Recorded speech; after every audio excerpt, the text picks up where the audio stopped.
Hi everyone, welcome back to my channel. My name is Diane and I am really glad that you could be here with me today. Don't forget to like and subscribe and hit the dingy-dongity bell. And I always forget to change my headband in between the videos when I make them. It's not really a headband type video. So today I'm going to talk about, now if you remember last week we talked about taking care of dogs that live on the streets and how we need to protect animals and all of that. But sometimes, on the rare occasion, there are dogs that are mistreated, that act out, and then through no fault of their own. And sometimes a dog will act out through no fault of their own, just from their natural behavior. And then some dogs actually have something wrong with them. We're talking dogs today, just dogs. So I thought I would talk about something that happened in my life and how, you know, this is part of protecting animals. It's kind of like, not a series, but this is like more a two-part. I don't really know if you want to call it that. But so we had a dog years ago that was a Rhodesian Ridgeback. And it was the most protective, most loving dog you've ever seen in your entire life. Like Maddie, nobody could even walk near her. The dog would like pin them against like the wall or whatever, and it would just get in their face. And it's like you can't do that. Those are kids. No, but nobody could go near her. So protective of her. And you know, he never hurt anybody, didn't bite anybody. He just protected her from everyone, except for me. I was allowed to go near her when the dog was around. Nobody else though. So after that dog passed, we decided to get another bigger type dog. And there was no internet to look things up at that point. There was, but it wasn't the same. Like, it didn't have all the information it does now and so on. So somebody offered us a Chinese something. I tried to block this whole situation out of my brain. Anyway, it was a big dog. And we were raising it. We were loving to it. We did all the things you're supposed to do, you know, have everybody feed it, have the kids play with it. You know, you don't leave your kids alone with it. You take the food away from it so it gets used to you taking things from it. So we did all of that. You know, we did our due diligence as far as, you know, and the dog was sweet. She was nice. And this is where I'm going to say I actually don't blame the dog. It's kind of our fault. Kind of the whole circumstance is just a bad situation. So Martin, the one that you guys don't see, he was two.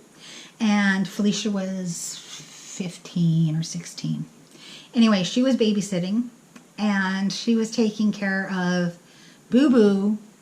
Nope, he wasn't born yet. He was in my belly. She was taking care of the other kids. Well, her dad and I went shopping. You know, she's 15. Well, the way our house was the back door, and in the summer, that house didn't have air conditioning, like at all. And it was hot, really hot. And the only way you could cool off the house was the back door and the front door had to be open, and it caused a bit of a current through the kitchen area, but that's about it. The house was built bad. So we had the doors open and didn't think he could reach the handle, you know, and the lock didn't work. Didn't think he could reach the handle of the screen doors, like at all, because he was 2, he was little.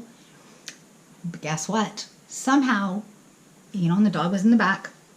We kind of kept her separate from the kids when we weren't there. Anyway, the dog was in the back playing, and unbeknownst to us, our neighbor loved the dog too. And she was a Chinese Chow. She was a Chow Chow. That's what she was. And really fluffy. And she was in the yard, and the neighbor loved her. He thought she was adorable. So he gave her his T-bone steak bone. And she was gnawing in the backyard. And Marty loved the dog. And so he wanted to go out and visit her. So he went out, and obviously we hadn't taught a 2-year-old to take the food away from the dog. But we had other people doing it, you know, like other kids and so on, just not him. And he went over to her and he took the bone. Don't know why. He was 2. you know, he snuck out of the house into the backyard. Now, our backyard was safe as far as secure. He couldn't get out of the backyard. We had it all fenced in, and it was gated. There was no possible way he could crawl under anything, get out. So I guess we weren't as careful as we should have been in that respect as well, because we knew he couldn't get out of the yard. There was nothing to hurt him in the yard at all. We didn't have a swing set at that time. We had a sandbox. I think that's about it. And then some of his little toys out there. Anyway, he took the bone, and the dog attacked him, mauled him. And the kids in the house were making noise and having fun, and no, I do not for even a little bit blame them for anything. They did nothing wrong. Nothing. Like I said, this was one of those unfortunate things. The neighbor did nothing wrong, because he always gave her stuff. We were okay with that. It was, you know, Marty did nothing wrong. We did nothing wrong. It was, you know, of course you blame yourself. But the dog started mauling him, and the neighbor heard. Thank goodness. So he went out and he had to get the dog off of him, and he had to be a little aggressive with the dog to get her off, and because she still wanted to continue to attack, even though the bone was dropped, she just kept attacking. And you know, so he was rushed to the hospital, and I guess it could have been worse. You know, like, you look back on it and there was lots of blood, and you see your child in complete shock. He was in shock. Like, he didn't cry, he didn't whimper, he did nothing. He just lied there with this dead stare in his eyes. And he's a 2-year-old. They're supposed to be animated, you know, and to see him not animated when he was such an animated little boy was devastating. So the first thing we did, my husband, I went and got his blankie because he had to have it, and we put the dog in a kennel. And then we left the other kids at home because I didn't want them to see anything. Because we were not home. We got a phone call to come home or to go to the hospital because he had to be rushed to the hospital. And we were lucky because some children get their faces ripped off. Some children die. Adults too. And the reason I'm telling this story, and I'll tell you what his injuries were in a second. I don't think people need to blame themselves. Sometimes things like that happen, and it really wasn't the dog's fault. I know that's hard for me to say. People are like, why would you say that? And I'm like, because that dog was behaving its natural behavior. It was our fault for having a dog like that in our house near our children. We should have been smart and not had a big dog. See what I mean? The dog was behaving like a dog. You know, like, sometimes dogs behave not like dogs and they are aggressive. But that dog had never shown any aggression in the past. So we think that was just one of those terrible circumstances that happened. It was just one of those weird combination of events. So when we got to the hospital, there was blood everywhere. He had a white shirt on, but it was not white. It was red. And there was blood dripping down the back of his head. Now, we all know head injuries bleed a lot, and mostly that's what he had, head injuries. The flap of skin around his eye right here was hanging down, like it was ripped and hanging and open. And he had a big slice on his neck. Be right back. Sorry, I didn't want, Maddie was going to walk in the door, and I didn't want to, you know, have her walking through when I'm trying to have a serious conversation. So we talked about the fact that he was cut all around here, and it was hanging down, and it was frightening. He had, the dog was scratching him, mauling him, and biting. And he had like a massive wound here that was gaping, and the wound on the back of his head, you could see a skull. Like, you could see the skull in the back of his head. And he had, neck was open, arms were open. The bottom part of his body was fine. Because like I said, the neighbor got there really fast.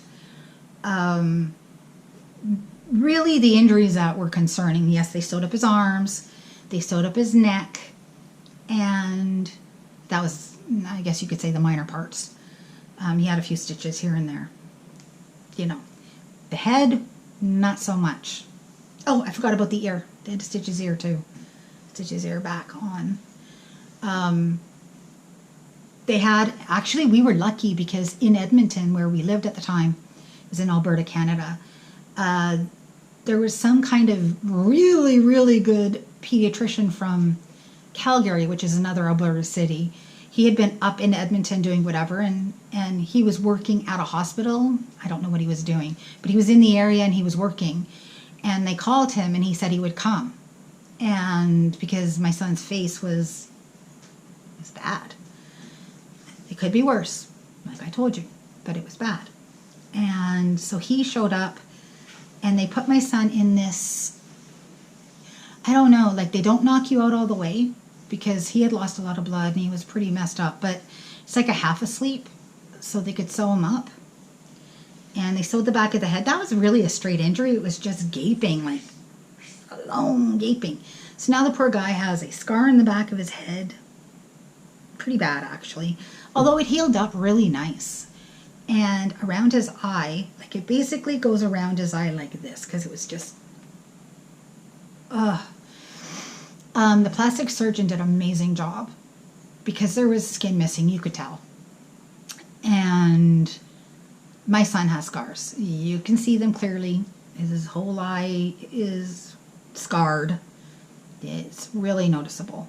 And for the longest time, we worried about it, the scarring and so on. But at the end of the day, he's actually okay with it. Most people think he had a hockey injury. So he's a boy and he goes with the flow. But there was one lasting effect. Well, I should tell you that we had to put the dog down. That's a law thing. But we were worried that it could hurt somebody again now that it had. And I don't blame the dog, like I said. The dog was behaving like a dog. So, unfortunately, though, Marty became terrified of dogs. And I mean, he couldn't even see them on TV. If he heard barking, if he seen a dog, he screamed and screamed and screamed. Because while he was recovering, he was out of it. Like he was in shock for a while. Like he was not himself for a good long while, months. I don't know. It was a long time. And it was horrifying to see this vibrant, exciting, this little boy was like all the time, happy, happy, happy, and he just wasn't. And then he started coming back a little bit unless he heard dogs, seen dogs on TV. Can you imagine how hard that is back in those days? You have cable, there's kids channels. How often is there dogs? Cartoon dogs too. He didn't like none of it. Nope, no dogs.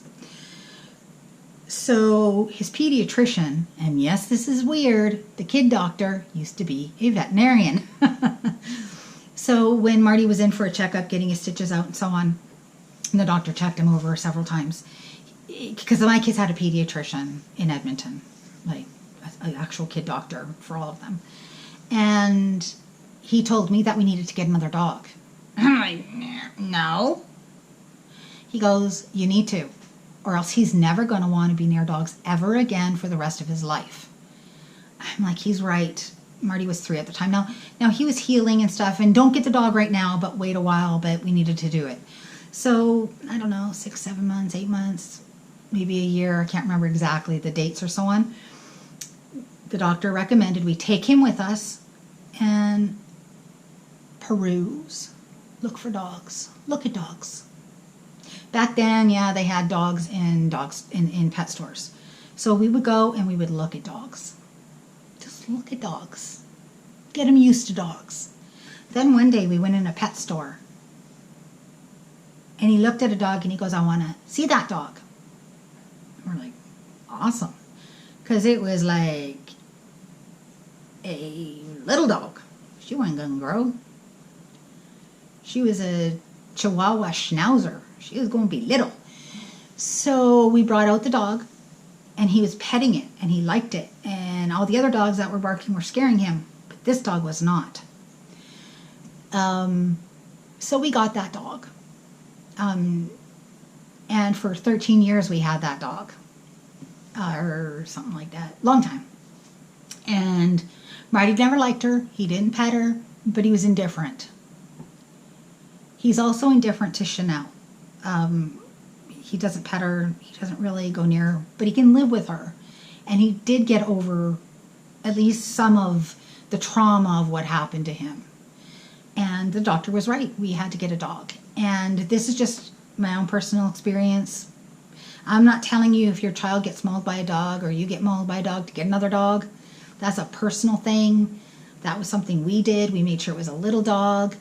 And of course it was from a pet store. And it was sickly. She always had issues with her ears. She just had so many problems. It was so sad. But anyway, we loved her. And I was happy that he was indifferent. Didn't hate her. But Marty loves cats. So he's a cat dude. But, you know, it's scary, and I think, you know, we need to still protect animals. That's where I'm going with this. You know, I could hate animals, I could hate dogs, but I don't. And because my logical brain at the time was angry, but I know it was dog behavior. Dogs protect their food. They do that. It's just, like I said, she was still young. She wasn't even a year old. She was young still.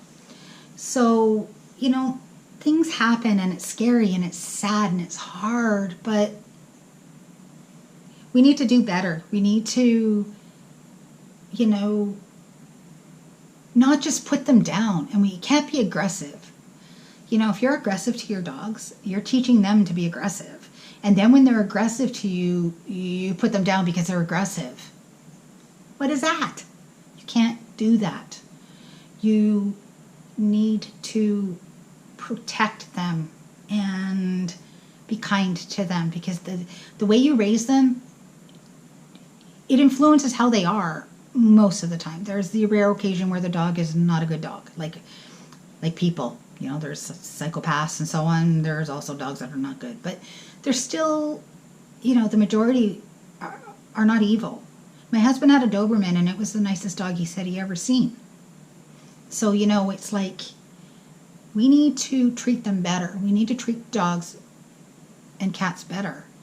All of our domesticated animals, we need to be kinder to them and love them and be gentle with them. They don't deserve to be hit and beat and thrown and smacked and spit on.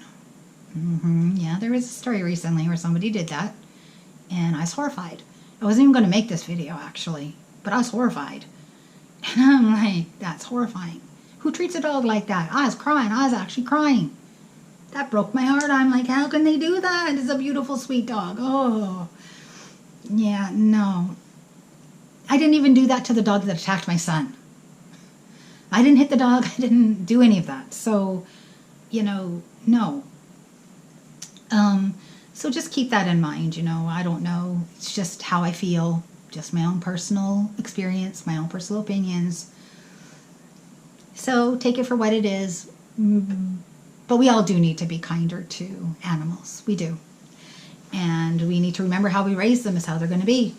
So don't forget to like, subscribe, and hit the dingity-dongity bell as my little girl runs around the house. Click, click, click. And check out our merch. Check out Maddie's channel. Check out our Instagram. Yep, she's jumping around. She was outside looking at squirrels. Now she's back in. She wants me to play with her. She's got a little ball thing. She wants me to throw it. So, till next time. Bye.